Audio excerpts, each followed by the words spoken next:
And this is Logan, out once again on a walk in the New Forest. Thanks for joining us. Today we're at a place called FURZLEY, which is a couple of miles to the north of Brook, which itself is just north of Cadnam, which is on roughly junction 1 of the M27 is where Cadnam's located. And today we're going to be doing roughly a 3-mile circular-ish walk. I've parked my car at the Half Moon Common car park. We're going to go on to the Common, then up to Duck Hill, Crock Hill, Cadnam Common, FURZLEY Common, and then back. A lot to see along the way, a couple of things we're going to be investigating as well. Logan's itching to go, so let's go.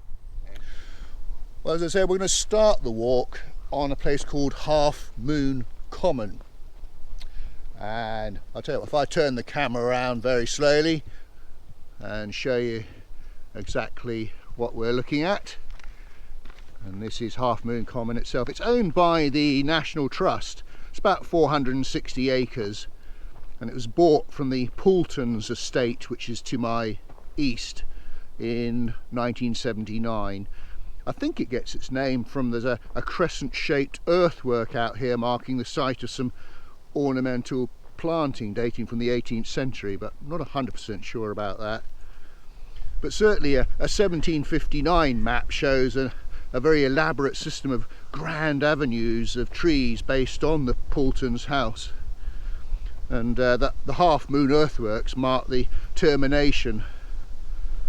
But it is quite an unusual landscape here. On my left you'll see there's a bit of fencing, and that's an area that's currently being restored. And you can see there's loads of heather basically there. But then on this side we've got this vast expanse of area, and quite a bit of it devoid of trees, and a very sandy soil. Now, and I'm just purely guessing here, I wonder if this has been done deliberately as a sort of fire break.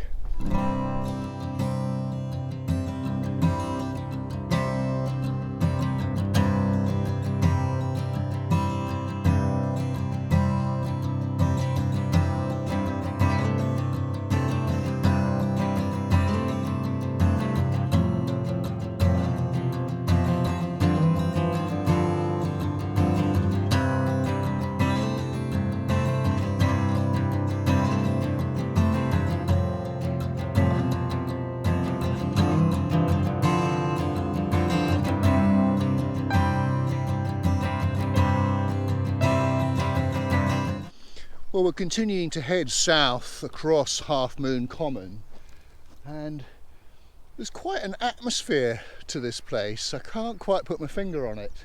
As you can see, there's almost like an avenue of silver birches that have, it looks as though they've been deliberately planted here almost. But then are equally quite a significant number of tree stumps where they've obviously done a lot of clearing around here. So it's a mixture of desolation, but on the other hand parts of it are quite pretty as well.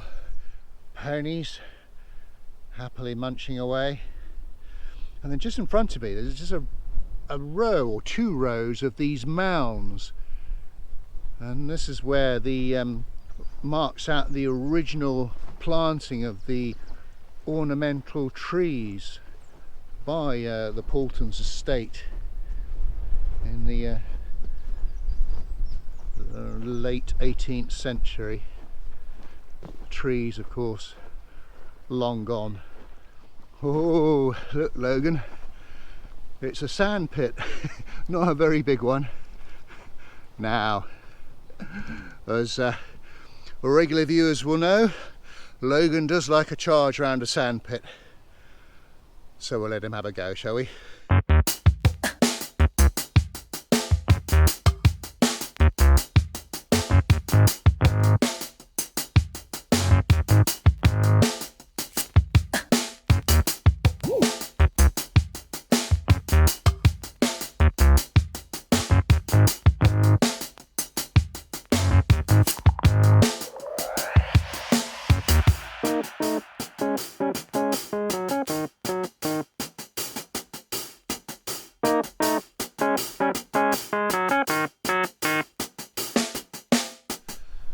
Well, I was hoping to do a little bit of exploring, but I don't think I'm going to have any success.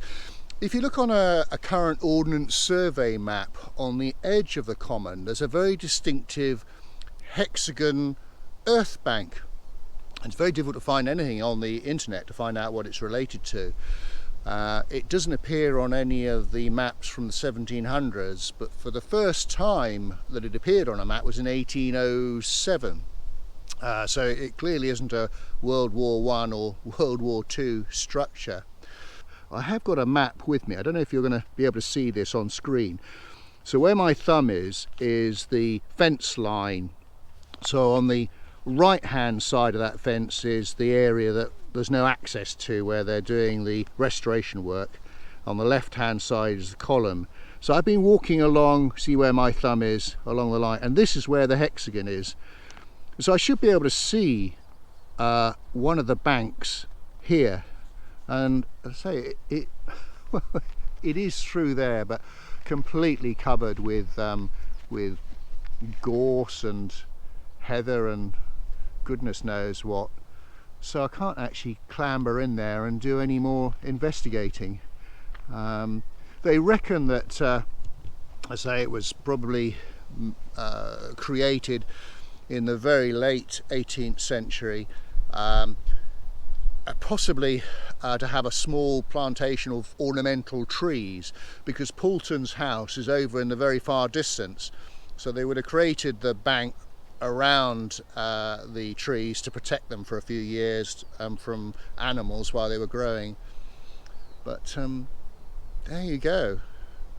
I'm afraid I'm not going to be able to do much more exploration. There's a bit of a disappointment. I was looking forward to that. Oh well, onwards and upwards. Okay, I'll just pause to get my breath back.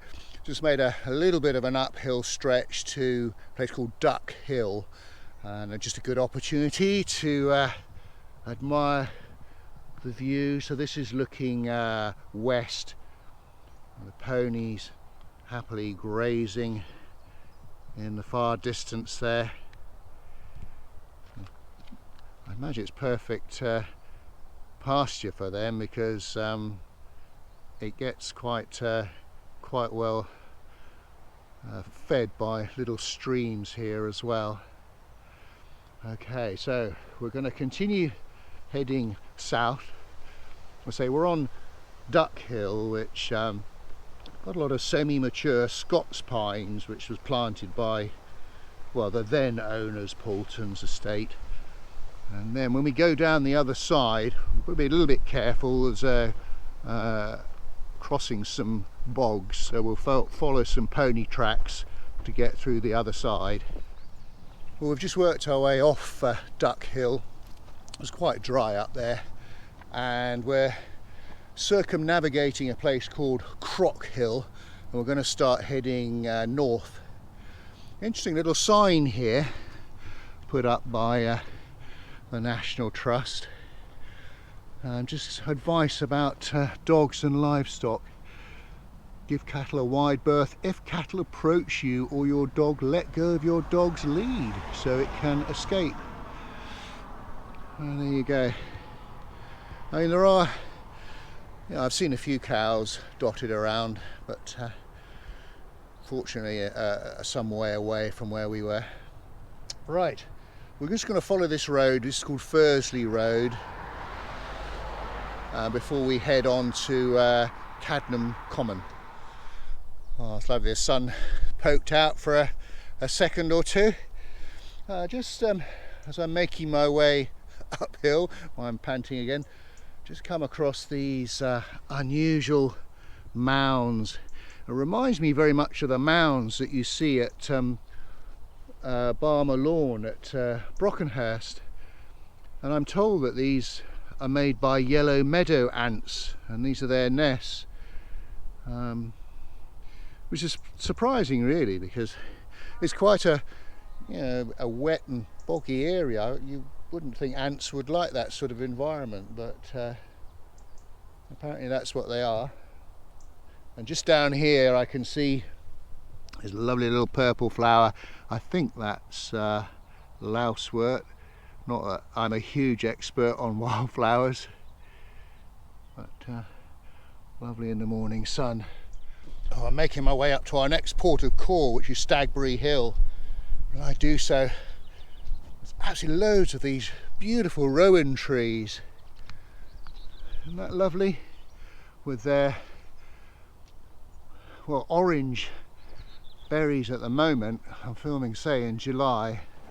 Another 5 or 6 weeks and those will start to turn a glorious red colour. Oh, beautiful, glinting in the morning sun, and very distinctive leaves they have as well. Right, well, just beyond, in the far distance, beyond where those ponies are, is Stagbury Hill. And here we go. I'm going to get a little bit of a breeze as we make our way up, but it's a series of 4 ancient burial mounds dating back to at least the 1500 BC, and more recently it's been used as a medieval rabbit warren. And at the very top there's a trig point. It's one of the highest points in the forest. But hopefully when we get up there, we're going to get a lovely view. I should actually have Logan on the lead, and he could be pulling me up if I'd been thinking about it. Nearly made it. Oh, there we are. I'm getting my breath back now. And there's the aforementioned trig point. That's it. The actual hill is not that, well, it's about 8 metres high off the rest of the surrounding sort of heathland, and it's very much an oval shape of about an acre, and there are 4 Bronze Age barrows on here, but over time obviously they've worn away and they've been desecrated somewhat, so it's a bit tricky to make them out, but you do get some fantastic views from up here. So let me show you. I'm conscious that the sun's quite low, so we'll start off. That's looking, where are we? That's sort of north, I think, yeah. And then just panning around. Gorgeous. I can just about see there's another couple of smaller Bronze Age barrows in the distance there, and then turning around. This is a fantastic view. This is now looking south. Beautiful. Someone out there riding, having a hack. What a gorgeous morning to be doing that. And then in a very, very far distance, I don't know whether you're going to, I'll see if I can get a photo of it with a zoom, but I can just about make out the delights of the Foxley oil refinery. And then turning around, you might get the sun in your eyes with this, but that's looking to the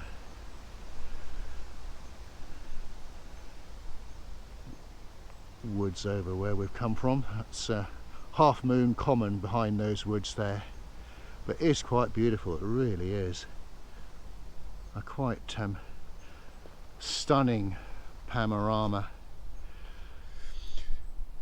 Now, in the medieval period, this knoll was used as a sort of artificial rabbit warren, and where I'm standing now is just on the southern slopes. There's a little open area about 5 metres by 4 metres, and this is where the accommodation for the guy in charge of the rabbit warren used to live. I've just come off the knoll.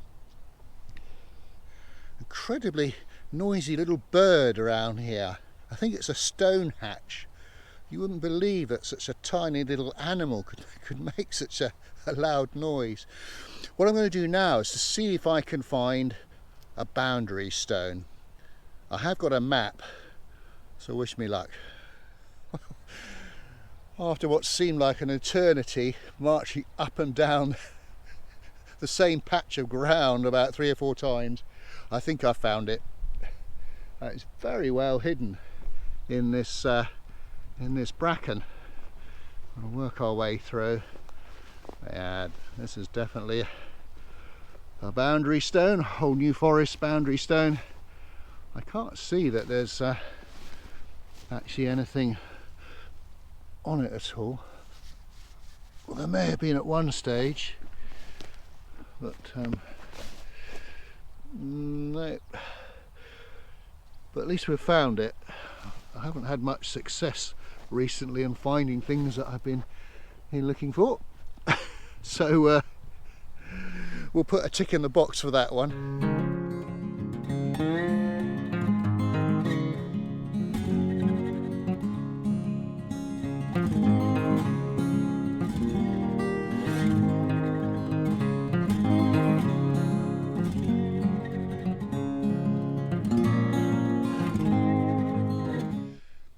Well, I've been trying to find another boundary stone, and I do have a map. And you might not be able to pick this out because it's pink paper, but where my thumb is where the boundary stone should be. Where my finger is the road, which is just by me here, and then there's a property showing us coppers where my thumb is now, and that's just there. But there's absolutely no sign of any boundary stone unless it's hidden amongst all these brambles. I have tried, but I think this is going to be a failure. Having said that, there is a magnificent oak tree right on the close to the boundary there. I dare say that's been here a few years. So, on our quest for boundary stones, we had a 50% success rate today. Now then, just a few, I suppose 50 yards away from where I reckon the boundary stone should have been, there's a little track, and I just caught this just out of the corner of my eye, just by the side. Now, I'm not saying this is a boundary stone, but it has a look about it. It could be the right size, I don't know. Yeah, it looks as though it might have been perhaps disturbed when they were creating this gully along here. I mean, there's definitely something written on it. I might be talking absolute rubbish, of course, but I shall just point it out anyway. Well, we're now back on Half Moon Common and making our way back to the car park. Just come down, just behind me is Warren Hill.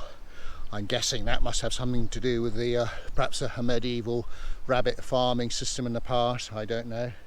But look at this just beside me here. Now, I know it's just a dead tree, but it almost looks like an objet d'art, doesn't it?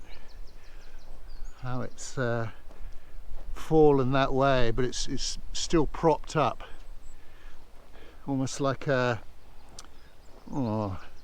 skeleton of some prehistoric monster. I'm letting my imagination run away with me. But, that's a bit different, but it really is quite lovely here.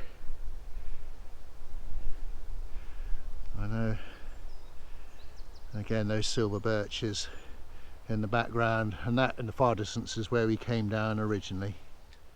Well folks, we've come to the end of our walk. We hope you enjoyed it. If you did, please give us a thumbs up or a like and a comment. And as I keep saying, if you haven't already done so, please do subscribe. That way hopefully you'll be able to join us for another walk sometime in the future. We've had a lovely walk today. You enjoyed your time in the sandpit, didn't you? And we found most of what we were looking for. Boundary stones are very difficult to find. So until we meet again, thanks for watching and cheerio.